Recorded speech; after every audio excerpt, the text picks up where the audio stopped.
আসসালামু আলাইকুম। সবাইকে স্বাগত জানাচ্ছি বিডিভিউস ইনফোটেনমেন্টে। আপনাদের সঙ্গে আছি আমি ফাহাদিয়া মিতো। ইউক্রেন যুদ্ধ ২ বছরের বেশি সময় ধরে চলমান।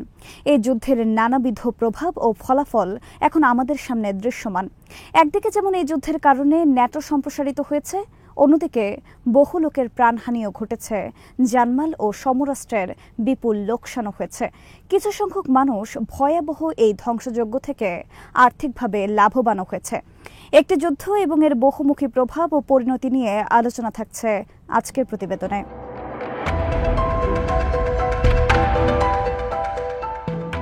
১৯৩৫ সালে অবসরপ্রাপ্ত মেরিন জেনারেল এবং ২ বার মেডেল অফ অনার বিজয়ী স্মেডলি বাটলার ৫৫ পৃষ্ঠার একটি প্যাম্পলেট প্রকাশ করেছিলেন, যা সে সময় বেশ আলোড়ন তৈরি করে। ওয়ার ইজ এ র্যাকেট শিরোনামের এই প্যাম্পলেটটি পরবর্তীতে রিডার্স ডাইজেস্টে প্রকাশিত হয়। বাটলার বলতে চেয়েছিলেন, যুদ্ধ মূলত একটা র্যাকেট।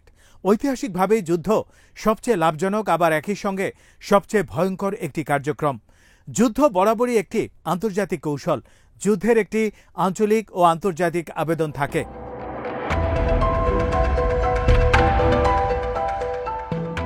যুদ্ধের কারণে জীবন ও সম্পদে যে ক্ষতি হয় তার হিসেব করা হয় ডলারে।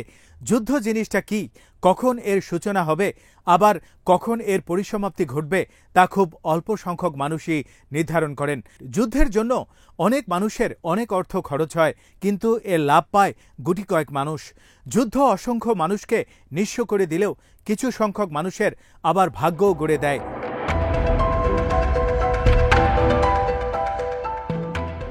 বাটলারের এসব যুক্তি আজকের সময়েও একইভাবে প্রযোজ্য। যেহেতু আমরা চোখের সামনে ইউক্রেনের ট্র্যাজেডি দেখছি, তাই এটি বোঝা সত্যি কঠিন যে শুধুমাত্র ন্যাটোকে সম্প্রসারিত করার জন্য এত বিলিয়ন ডলার এবং হাজার হাজার আধুনিক অস্ত্র কেন নষ্ট করা হলো। ইউক্রেন যুদ্ধ মার্কিন যুক্তরাষ্ট্রকে দুর্বল করেছে, কারণ এই যুদ্ধের ব্যয় মেটাতে গিয়ে দেশটি তার কোষাগার এবং অস্ত্রাগার দুটোই খালি করেছে।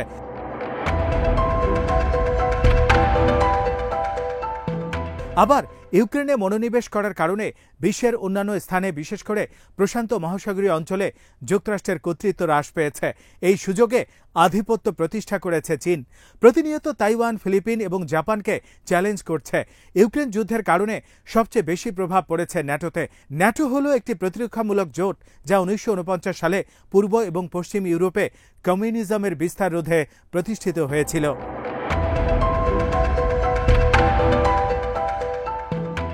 ১৯৯১ সালে সোভিয়েত ইউনিয়নের পতনের সাথে ইউরোপ থেকে কমিউনিজমও অদৃশ্য হয়ে যায়। এরপরেও আরও কিছুটা সময় ইতালিতে কমিউনিস্ট পার্টি জনপ্রিয় থাকলেও তারাও জনগণ থেকে হয়ে যায় অনেকটা বিচ্ছিন্ন। এর পরিবর্তে জায়গা করে নেয় কয়েকটি অতি বাম সমাজতান্ত্রিক দল, যারা কখনো জনগণের আস্থা অর্জন করতে পারেনি। যদিও কমিউনিজমকে দমন করার জন্যই ন্যাটোর সূত্রপাত হয়েছিল, কিন্তু কার্যত কমিউনিজমের পতন হওয়ার পরেও ন্যাটো বিলুপ্ত করা হয়নি। রহস্যজনকভাবে ন্যাটোর আরও সম্প্রসারণ নীতি গ্রহণ করা হয়। শুধু তাই নয়, ইউরোপ বা ন্যাটোভুক্ত এলাকার বাইরে গিয়ে বসনিয়া ও হার্জেগোভিনা, কসোভো, লিবিয়া এবং আফগানিস্তান সহ বেশ কিছু দেশের যুদ্ধেও ন্যাটো সম্পৃক্ত হয়েছিল। ন্যাটো ইরাক যুদ্ধে জড়িত হতে চেয়েছিল, যা তুরস্কের আপত্তির কারণে সম্ভব হয়নি। ইউক্রেন বা জর্জিয়া শুরু থেকেই ন্যাটোতে থাকতে পারেনি, তবে এ দুটো দেশই পরবর্তীতে ন্যাটোতে যুক্ত হওয়ার প্রতিশ্রুতি দিয়েছিল। বর্তমানে ন্যাটো ৩২টি দেশের একটি বিশাল বহুজাতিক জোট।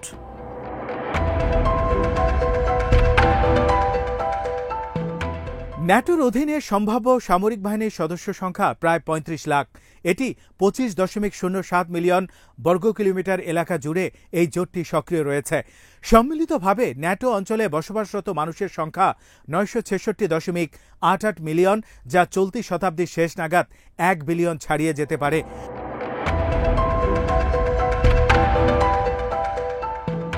সাবেক সোভিয়েত ইউনিয়নের পরিধির তুলনায় বর্তমান রাশিয়ার পরিধি অনেক কম হলেও রাশিয়াকে চ্যালেঞ্জ করাই ন্যাটোর দিক থেকে প্রথম ও প্রধান এজেন্ডা। রাশিয়ার জনসংখ্যা ১৪৭ মিলিয়ন, দেশটির জিডিপি ২ ট্রিলিয়ন মার্কিন ডলার। গড়ে একজন রাশিয়ার নাগরিকের মাথাপিছু আয় $১৪,৩৯১ আর ২০২৩ সালে রাশিয়ার প্রতিরক্ষা বাজেট ছিল $৮৪ বিলিয়ন।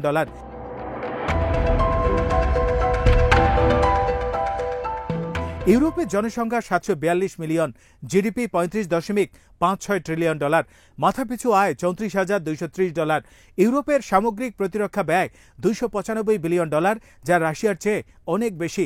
তবু নিজেদের নিরাপত্তা নিশ্চিতে ইউরোপের মোট অবদান তাদের সার্বিক সক্ষমতার তুলনায় অনেকটাই কম।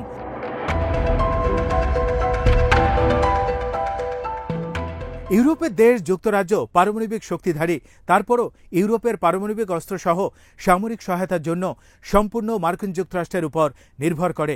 এর কারণ হল ইউরোপের সামরিক শক্তি বিভাজিত এবং অনেক ক্ষেত্রেই ইউরোপের সামরিক সক্ষমতা, সরঞ্জাম এবং জনবলের অভাবের কারণে দুর্বল।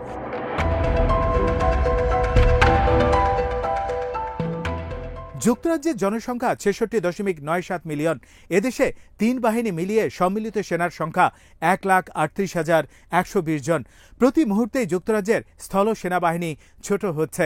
সর্বশেষ গণনা অনুযায়ী সেনাবাহিনীতে 76,320 জন সেনা ছিল, কিন্তু এর মধ্যে আবার খুব অল্প কিছু ফ্রন্টলাইনের সেনা।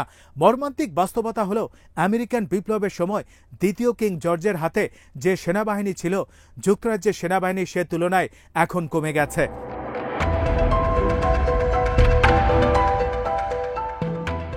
যুক্তরাজ্যের তুলনায় কিছুটা ভালো অবস্থানে আছে ফ্রান্স, যদিও ফ্রান্সের জনসংখ্যা সামান্য বেশি। ফ্রান্সের সেনা সংখ্যা 2,70,000, কিন্তু এই বাহিনীর বড় একটি অংশ আবার ভিন্ন দেশ থেকে আসা অভিবাসী। এদের অনেককেই ইউক্রেনের যুদ্ধেও পাঠানো হয়। বাকি যে সেনারা আছে তা দিয়ে ফ্রান্সের অভ্যন্তরীণ এলাকা বা সীমান্তে প্রতিরক্ষা নিশ্চিত করাই কঠিন হয়ে যায়। তাই ফ্রান্সের বাইরে গিয়ে ভূমিকা পালন করার মতো অবস্থায় খুব কম সংখ্যক ফরাসি সেনা পাওয়া যায়।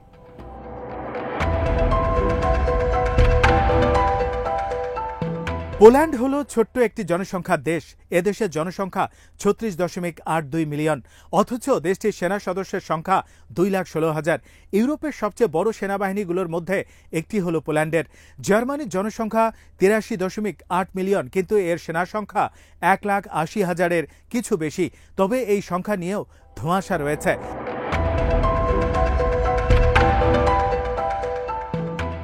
জার্মানির স্থলবাহিনীর সদস্য সংখ্যা 64,000, যা যুক্তরাজ্যের চেয়েও কম। দু একটি ব্যতিক্রম ছাড়া ইউরোপের সবগুলো দেশের সেনাবাহিনীর সেনাদের জন্য পর্যাপ্ত বর্ম এবং আর্টিলারির অভাব রয়েছে। যাও বা ছিল, এগুলোর বেশিরভাগই ইউক্রেনকে সরবরাহ করা হয়েছে। ইউরোপের সামরিক যন্ত্রপাতি এবং সমরযানগুলো পুরনো এবং এগুলোর রক্ষণাবেক্ষণ প্রক্রিয়া মোটেও ভালো নয়। যদিও ইউরোপ প্রতিরক্ষা খাতে $295 বিলিয়ন প্রতি বছর ব্যয় করে, কিন্তু এই বিপুল পরিমাণ অর্থ কোথায় যায় বা কোথায় গিয়ে খরচ হয় তা নিয়ে বিভ্রান্তি রয়েছে।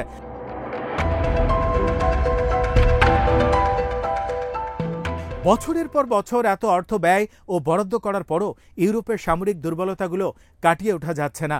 কোনো কোনো বিশ্লেষক মনে করেন ইউরোপীয়রা বড়জোর একটি টোকেন সেনাবাহিনী রাখতে চায়, এর বেশি কিছু নয়। এ কারণেই ইউরোপ তার পুরো নিরাপত্তা এবং প্রতিরক্ষা নিশ্চিত করার দায়িত্ব মার্কিন যুক্তরাষ্ট্রের উপর ছেড়ে দিয়েছে।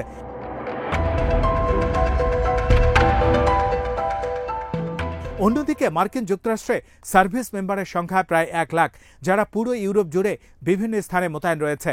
এই সার্ভিস মেম্বারদের মধ্যে বিমান বাহিনী, সেনাবাহিনী, মেরিন, নৌবাহিনী এবং বিশেষ বাহিনীর সদস্যরাও রয়েছেন।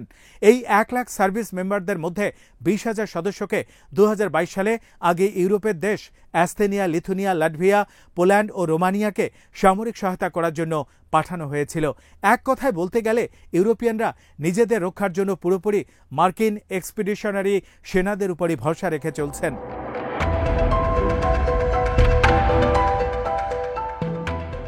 ইউরোপে ব্রিটিশ এক্সপিডিশনারি বাহিনী বা বিএফ এর ইতিহাস সুখের নয়।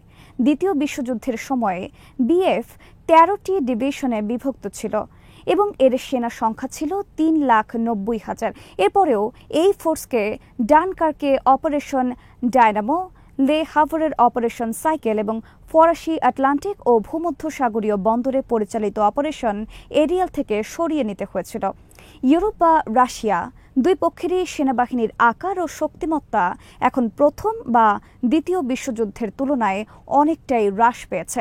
এছাড়া ইউরোপীয় বেশ কয়েকটি দেশ ইউক্রেনকে সমর্থন দিতে গিয়ে নিজেদের অস্ত্রাগার খালি করেছে।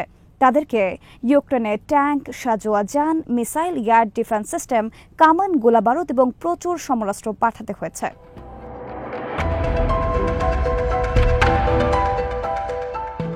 রাশিয়ার তুলনায় ইউরোপ প্রতিরক্ষা খাতে অনেক বেশি অর্থ ব্যয় করে, তবে এই অর্থ তারা সামরিক সরঞ্জাম বা সেনা সদস্যদের জন্য ব্যয় করে না। প্রশ্ন আসতেই পারে, বিপুল এই অর্থ আসলে কোথায় যায়? বিশ্লেষকদের ধারণা, যুক্তরাষ্ট্র প্রতিরক্ষা খাতে ইউরোপকে ব্যয় বৃদ্ধির জন্য নিয়মিতভাবে চাপ দিয়ে যাচ্ছে, আর সেই চাপ সামাল দিতে ইউরোপীয় দেশগুলো প্রতিরক্ষা বাজেট কেবল বৃদ্ধি করছে, তবে বাজেট বাড়ালেও সেনাবাহিনীর সক্ষমতা বৃদ্ধিতে কাজে লাগানো হচ্ছে না। এখানে বড় ধরনের একটি শুভঙ্করের ফাঁকি রয়েছে। প্রকৃত বাস্তবতা হলো, মার্কিন যুক্তরাষ্ট্র ছাড়া ন্যাটোর ইউরোপীয় সদস্যরা তাদের নিজস্ব অঞ্চল রক্ষা করতে সক্ষম নয়।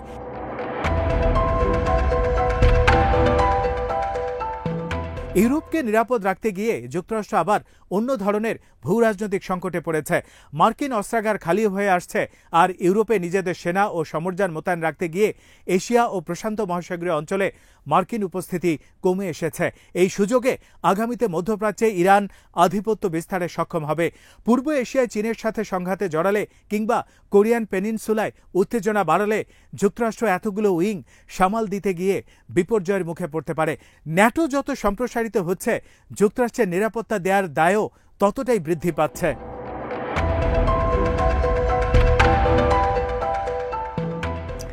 আজ এখানেই শেষ করছে।